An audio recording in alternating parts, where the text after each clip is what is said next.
Who would be a police officer in Britain today? You'd need to have your head examined.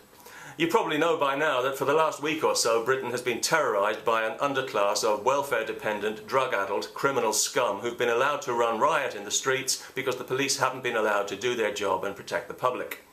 The media is full of speculation about why it happened and what is the root cause. Well, that's easy. The root cause is stupidity, a complete lack of imagination, a stunted, feral view of the world that amounts to self-inflicted moral and mental disablement, and it's a direct product of an entitlement culture that rewards idleness, encourages victimhood and compensates criminals.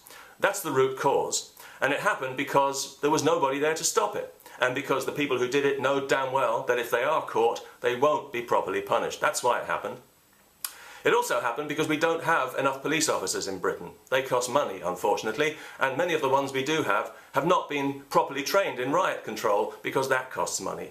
It happened because police are not allowed to deal with rioting effectively in Britain, using water cannon, tear gas, rubber bullets, the kind of thing other riot police take for granted. Also, individual officers have learned from experience that if they lay a hand on a rioter, they're likely to be charged with assault or worse.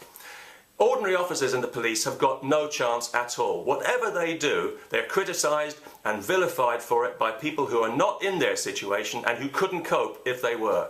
When the rioting first broke out, if they'd gone in straight away and started cracking heads, the media would have been all over them for police brutality. They're not even allowed to carry guns except in special circumstances, even though gun crime is rampant in Britain. And in some places it seems like every second 14-year-old is walking around with a gun jammed into a belt worn halfway down to his knees. Indeed, the whole thing happened because the police shot dead a man who was pointing a gun straight at them, and this apparently inflamed local sensitivities, which is the worst crime you can commit as a policeman in modern Britain.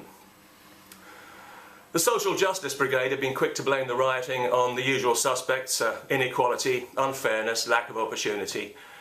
This is happening, they say, because these youngsters are unemployed. No, it isn't.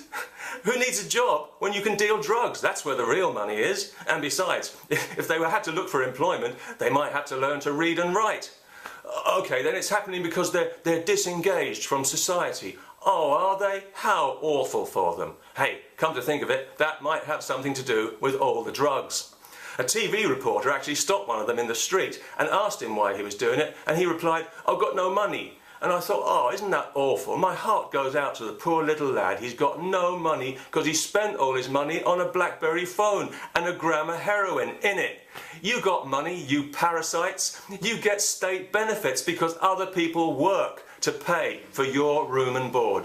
You've got no job because you're unemployable, and that's because you're inadequate. You've got no backbone, no morals, no knowledge, no intelligence, and you can't be trusted. You're like rats who shit in their own nest, and you'll never make anything of yourselves because there's nothing there to begin with, and for that you can blame your stupid, ignorant parents, not your lack of opportunity. There are people on this planet who can only dream of your lack of opportunity, you disgusting parasitical half-wits. Go tell the starving people in Somalia that you've got no opportunity. Tell the 10-year-old in Pakistan making mud bricks for 18 hours a day for no pay. Tell these people that you have no opportunity, you pathetic, pampered human vermin.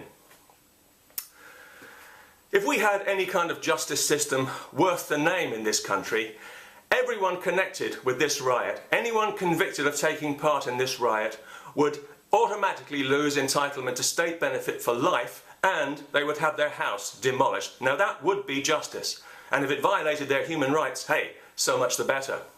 However, what will happen, if past form is anything to go by, is that a few hundred dregs of society will go through the courts and get derisory sentences, while the rest of them take their new plasma TVs and go back to their normal lives, terrorising the people around them, which they can do because there's nobody there to stop them, and then everything will go back to normal for everyone except the victims, the people who've been murdered or who've been burned out of home and business because the police weren't there to protect them, because there aren't enough of them, and because they're not allowed to. Peace, that'll be the day.